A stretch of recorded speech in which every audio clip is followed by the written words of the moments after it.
Olá, tudo bem com vocês? Espero que sim. Meu nome é Fernanda Freitas, sou professora de Geografia, certo?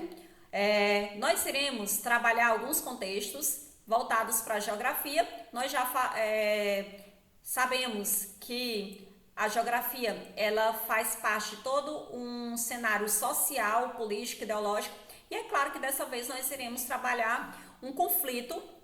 Esse conflito chamado de Guerra Fria na verdade fria, né? Ou seja, não foi uma guerra quente, porque de fato dois países que estavam ali à frente não se abateram, não foram brigar, né, frente a frente, certo? Esses países eram os Estados Unidos e a União Soviética. Estados Unidos foi aquele país que derrotou lá na Segunda Guerra Mundial, acabou com o Japão, com suas bombas atômicas na cidade de Hiroshima e Nagasaki. E nós temos a União Soviética, que foi aquele país que entrou também na Segunda Guerra Mundial, na Alemanha, e acabou com os restantes dos nazistas que lá existiam. Então, a Guerra Fria ela vai iniciar depois da Segunda Guerra Mundial, vai ser um conflito ideológico entre esses dois, certo? E vai até o ano de 1889 com a queda do Muro de Berlim, tá bom? Foi um conflito político, ideológico, militar entre duas grandes potências após a Segunda Guerra Mundial. Então, o fim da Segunda Guerra Mundial, qual foi o primeiro ato? Ataque nuclear dos Estados Unidos ao Japão, né? Eles jogaram lá as bombas nas duas cidades e mostrou toda a sua superioridade de poder em relação aos outros países. Então, emergência de duas grandes potências foi os Estados Unidos e a União Soviética. E o sistema de briga deles vai ser por uma ideologia política. Os Estados Unidos, que era capitalista, e a União Soviética, que era comunista. Então, houve uma bipolaridade mundial, ou seja, dois países aí brigando entre si, pela disputa hegemônica do mundo, viu? E assim começa a Guerra Fria. Nós temos aqui algumas características do capitalismo e do comunismo. Sobre o capitalismo, valorização da riqueza material. Individualismo, cada um é por si, cada um vai buscar seus meios legais para poder sobreviver. O consumismo, nós que vivemos em países capitalistas, nós somos muito consumistas. Todo dia a gente compra alguma coisa, todo dia a gente está precisando de alguma coisa, viu? Há também um sistema democrático, viu? E também a livre concorrência. Já no comunismo, eles idealizam o bem-estar social, a igualdade, todo mundo deve ser igual, certo? A simplicidade, coletivismo, esse coletivismo em relação, por exemplo, se eu planto, existe em países comunistas, como por exemplo na Coreia do Norte, plantações coletivas, então as pessoas plantam para poder aquele alimento ser cedido para todos, então o coletivismo. Nós temos a estatização que tudo que existe naquele país pertence ao Estado, até minha casa pertence ao Estado. É assim, Cuba, Coreia do Norte, é dessa forma, viu? E a economia planificada que foi feita aí por Lenin no ano de 1920, certo? Essa economia planificada é uma maneira sensata deles progredir industrialmente, certo? Uma vez que a população lá da Rússia ela não era tão eles não sabiam manusear muita indústria, porque eram um dos países mais atrasados do mundo no início do século XX. Mas aí depois, eles vão correr atrás dos prejuízos, fazendo com que o país também consiga estar nesse padrão de progresso industrial. Nós temos algumas características: disputa tecnológica, quem tinha mais poder tecnológico, corrida espacial, quem foi o primeiro homem que foi ao espaço? Será que foi enviado pelos Estados Unidos? Será que foi enviado pela União Soviética? Projetos de espionagem, a CIA, a KGB, a CIA pertencia aos Estados Unidos, a KGB pertencia à União Soviética, a KGB não existe hoje, não existe mais hoje, viu? A CIA ainda continua. Busca de aliados, ou seja, eles foram atrás de países para poder ficar ou do lado comunista ou do lado capitalista. Conflitos regionalizados, esses conflitos regionalizados foram as várias guerras que ocorreram no decorrer da Guerra Fria, como a guerra lá da Coreia, a guerra do Vietnã, viu? Entre outras. E as difamações. Nós temos aqui, olha, uma imagem de Rock e Draco. Draco, ele pertencia à União Soviética e Rock pertencia aos Estados Unidos. Era até nas lutas, né, de boxe existia uma rivalidade ideológica, defendendo cada um seu país. Winston Churchill, que foi o primeiro-ministro lá da Inglaterra, ele disse o seguinte, que uma cortina de ferro iria cair sobre os países do leste europeu. Os países do leste europeu, todos eles ficaram do lado comunista. Exatamente isso, ou seja, o que ele imaginou aconteceu, dos países estarem agregados à União Soviética, ou seja, tornando assim comunistas, certo? Então, países como a Finlândia, a Estônia, a Letônia, também como a Hungria, a Tchecoslováquia, Romênia, dentre outros países, eles ficaram aí do lado comunista, certo? E aí nós temos também algumas conferências, principais conferências que houveram. Nós temos o Acordo de Latrão. O Acordo de Latrão foi o Acordo, melhor dizendo, o Acordo do Atlântico. O Acordo de Atlântico que ocorreu no ano de 1941 entre Estados Unidos e o Reino Unido, discute a entrada dos americanos na guerra. Isso aqui foi antes de terminar a Segunda Guerra Mundial, viu? Acordos onde, porque foi nessa época que os Estados Unidos vai entrar na guerra para poder defender seus interesses, porque ele foi atacado pelos japoneses, viu, lá em Pearl Harbor no ano de 1941. Então ele vai entrar na guerra também para defender os seus objetivos. Nós temos a Conferência de Teherã. A Conferência de Teherã ocorreu no ano de 1943, dentro de um trem que não funcionava mais, de forma bem escondida, viu? E aí, alguns países como Inglaterra, Estados Unidos, França e Rússia, eles se reuniram ali para poder discutir sobre como iria ser os procedimentos durante a Segunda Guerra Mundial, porque eles queriam derrotar quem? O grupo do eixo. Havia dois grupos, o dos aliados, que era Inglaterra, França, Estados Unidos, tem a Rússia também. Aí nós temos o lado do eixo, o eixo que era formado por Alemanha, pelo Japão e pela Itália, viu? Aí tem a Conferência de Yalta. A Conferência de Yalta ocorreu para definir a influência da partilha da Alemanha, uma vez que nessa época, essa Conferência de Yalta, já estavam iniciando o projeto de conquista da Alemanha, e aí eles já imaginavam como iria ser a divisão daquele lugar. E aí, para poder fechar, no ano de 1945, em agosto, ou melhor dizendo,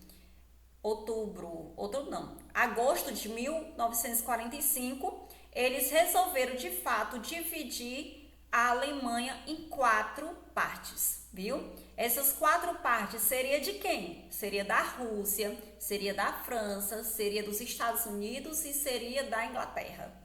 4 zonas de influência, cada um com sua partezinha, porque foram os ganhadores da guerra, o partido de quem? Ou melhor dizendo, o grupo dos aliados. Então deveria dividir aquele lugar, para que não pudesse ocorrer uma outra guerra, porque tanto a Primeira quanto a Segunda Guerra Mundial iniciou aonde? Na Alemanha, viu? Então era uma maneira, um projeto que eles viam para poder fazer com que não houvesse mais. Nós temos também alguns planos de assistência. No ano de 1947 ocorreu aí o Plano Marshall. O Plano Marshall foi um plano econômico de auxílio aos países europeus. Ou seja, esse Plano Marshall fazia com que os países, olha só, os países prejudicados da guerra, viu? Tivessem um plano de sustentação, ou seja, uma ajuda. Então, essa ajuda iria facilitar a procurar meios para poder viver melhor naqueles países destruídos, cheio de tantas mortes, destruições adversas, certo? Então, os Estados Unidos, ele vai entregar dinheiro para os países para que eles possam ser reerguidos, viu? Nós temos aí, olha, isso no ano de 1947. Quando os Estados Unidos faz isso, a União Soviética vai e faz um outro também. Esse outro é o quê? É o Comecon. O Comecon é o Conselho para Assistência Econômica Mútua, versão soviética do Plano Marshall. Ou seja, eles, na verdade, eles não tinham dinheiro para poder investir como houve lá no Plano Marshall, mas ajudavam no sistema onde eles compravam mercadoria dos países coligados a ele e vice-versa. E os países compravam mercadorias lá da União Soviética. Era uma espécie de ajuda mútua, viu? Nós temos também o Plano Truman. O Plano Truman, olha, os Estados Unidos apoiaram as nações livres que desejassem resistir à dominação comunista.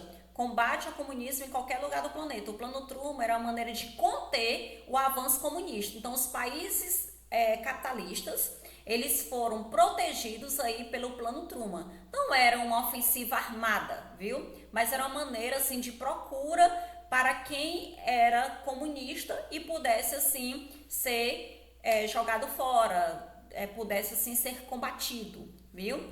E aí veio um outro parecido, o Comiforme. O Comiforme, Comitê de Informação dos Partidos Comunistas Operários, União dos Partidos Comunistas Europeus para evitar a influência dos Estados Unidos, ou seja, já era uma proteção dos países comunistas para que o capitalismo não pudesse adentrar. Então, vocês observam aí, havia uma proteção com o Plano Truman, né, dos países capitalistas, e uma proteção dos países comunistas com o Comiforme.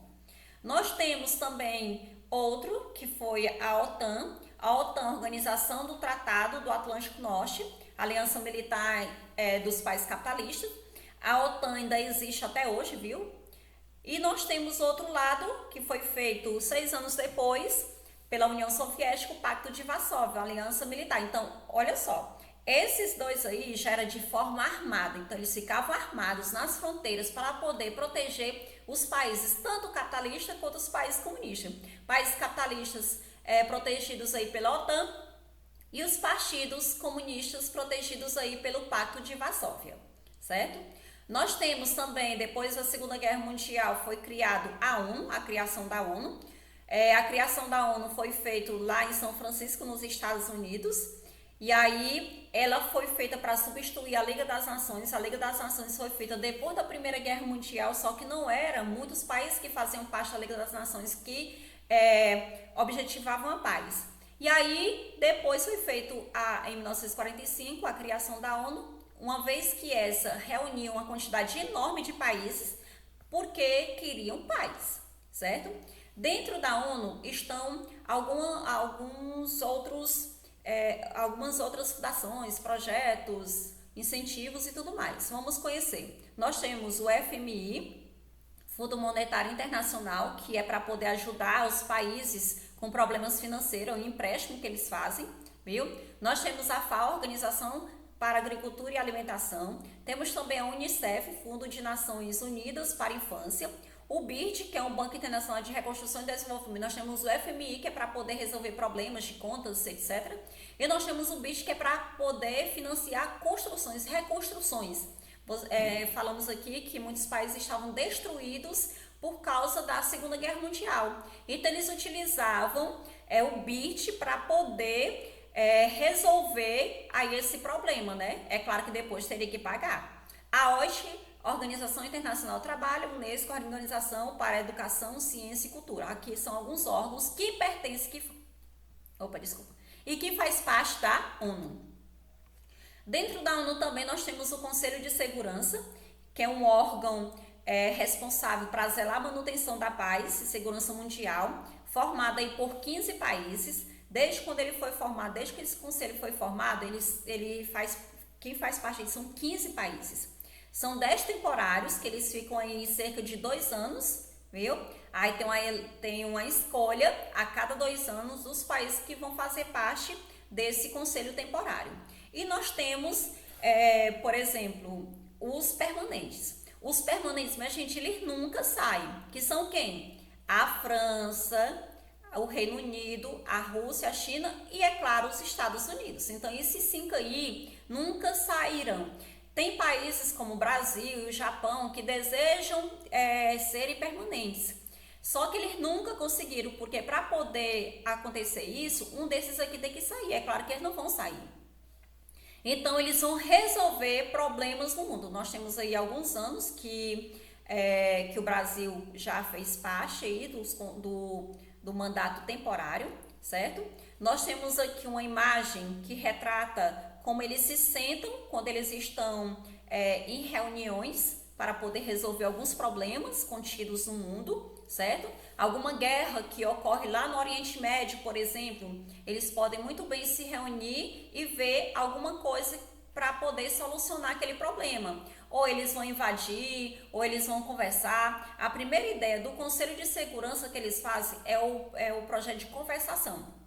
Primeiro eles vão até a zona de conflito para poder conversar com ambas as partes para poder resolver na discussão ali. Caso isso não se resolva, aí eles irão decidir em conjunto se vão partir para guerra, ou seja, atacar quem eles acham que é o mal daquela guerra, tá certo? E aí, olha, nós temos aqui, essas cadeiras aqui pertencem, que são os membros permanentes, ó, essas cadeiras vermelhas aqui, a maneira como eles se sentam lá, certo? Essas de azul aqui são duas vagas que eles têm para América Latina e Caribe. Nós temos também essas duas cadeiras verdes que fazem parte aí da Europa Ocidental. Nós temos essas duas aqui que pertencem ao leste europeu. Nós temos essas duas aqui que é da Ásia, né? A Ásia, que na verdade ele coloca que é até a metade, porque às vezes eles decidem ou mais um da Ásia ou mais um da África, viu? E nós temos esse outro aqui que faz parte aí do leste europeu. Ah, gente, esses dois aqui, olha, faz parte da Ásia. Eu falei leste europeu, mas aqui é a Ásia e esse aqui é o leste europeu, tá certo? Então, a maneira como eles se sentam lá para poder resolver as suas reuniões. Nós temos uma imagem mais clara para mostrar para vocês as pessoas aí que fazem parte desses países. Olha, Alemanha, Indonésia, África do Sul, República Dominicana e Bélgica assumirão os seus assentos no dia 1º de janeiro de 2019. Já estavam Costa do Marfim, Guiné Equatorial, Kuwait, Holanda, Peru e Polônia. Aqui é o seguinte, como são 10, aí a cada ano muda 5, viu? Por exemplo, são 10 cadeiras, todo ano é claro que a quantidade de temporários são 10. Mas aí, a cada ano é substituído por 5 novos países. Aí entra 5, aí aqueles 5 que entraram vai ficar com mandato de 2 anos. Aí aquele que estava anteriormente, no ano seguinte já vai sair. É assim que acontece, tá certo? Aí nós temos aqui algumas principais intervenções da OTAN. A OTAN, que é a organização do Tratado do Atlântico Norte, que eles faziam o papel de intervenção para que o comunismo não adentrasse.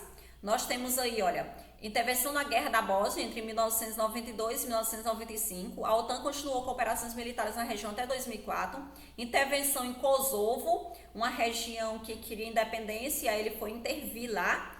Atuação em segurança e assistência na Guerra do Afeganistão em 2001 a 2014, que foi naquela época quando os Estados Unidos foi atacado, né, por Osama Bin Laden, e aí o Conselho de Segurança da ONU, ou melhor dizendo, o Conselho de Segurança da ONU